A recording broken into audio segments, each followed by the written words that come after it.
In today's video, I'm going to teach you how to change your Beehiiv URL in just 5 minutes.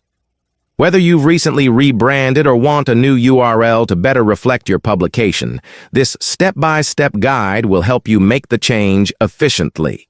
First, open your browser and navigate to the Beehiiv website, either by typing in the URL or using a saved bookmark.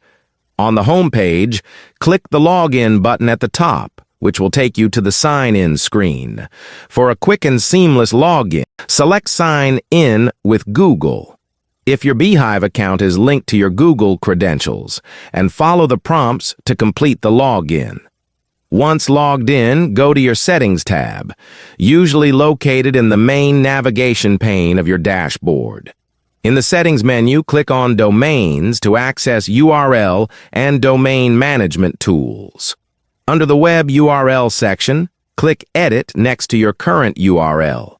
Enter your desired new URL in the text box, ensuring it's relevant, easy to remember, and spelled correctly. Finally, click Confirm at the bottom of the editor to save your changes.